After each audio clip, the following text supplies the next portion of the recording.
When Michigan State won on Saturday, how did that change your, I guess, feelings towards the game or towards what this matchup might mean? Personally, for me, it did because it was the biggest rivalry in college football, in my opinion. They're going to go out there and give it their all. We're going to control what we can control, so we're going to go out there and play Michigan football Saturday. Yeah, I have to agree. The whole year, it's really just been us controlling our own destiny.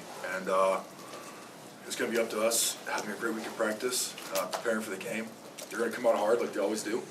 And, yeah, it doesn't affect anything for me. Third row in the middle, Adam. Question for Joe Bolden. Joe, you're a senior, you're from Ohio. Is there really anything else to say this week? Not really, no. I mean, is this a game you've been waiting for, I guess, for your career? Yeah, 4 years, you could say, since I committed. Other questions? Please keep your hands up all the way in the back right.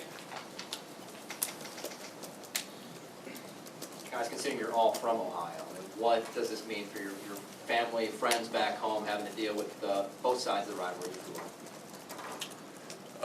Conflict. There's definitely some conflict, but it's all good.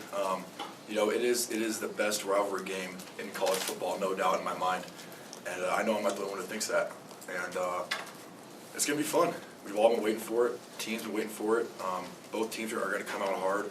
Guns are blazing, not going to hold anything back. And it's going to be a good one. Front row on the left, Michael. Hey, Willie, you guys made a slight schematic change going into the game on Saturday against Penn State, put forward down lineman, traditional down lineman in the game. When did you guys kind of make that decision, and how did you think that approach worked this past weekend? That was all Coach Durkin and the coaching staff.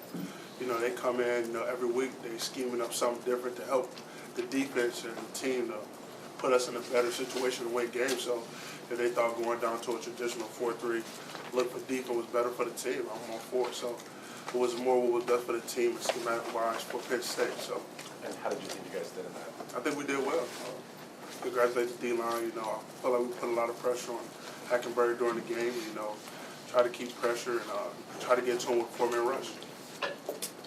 Larry. Kyle, can you talk about Jake when he got on campus, kind of what you thought of him and how different that was to have a quarterback come in brand new as a fifth-year senior, and just how he's developed this year as a teammate and a player? Yeah, I talked a lot about it before, but Jake is an awesome guy, super intelligent guy, knows the game of football inside and out, which is really what you want at the quarterback position. Great guy to be around, a natural-born leader.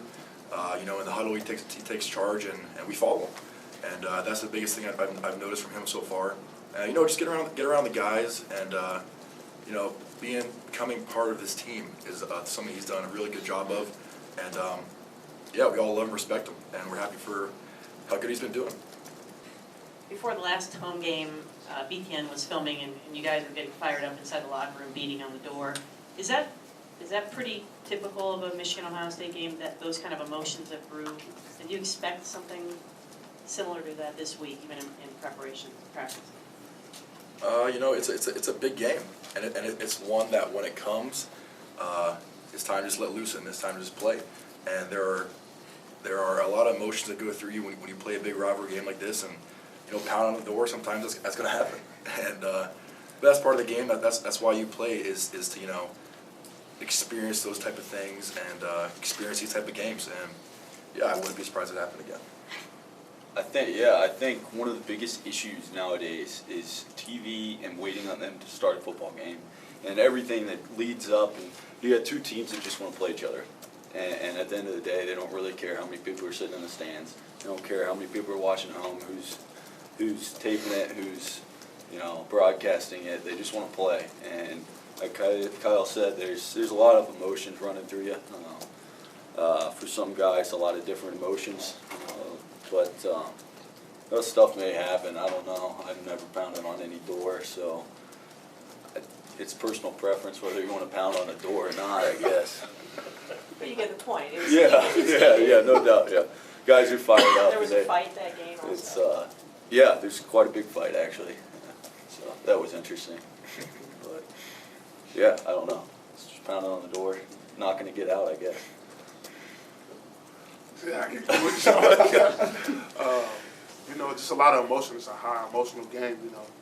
Like Joe said, it's two teams, you know, waiting to go out there on the field and let everything they have out, you know, because they know everybody's watching them.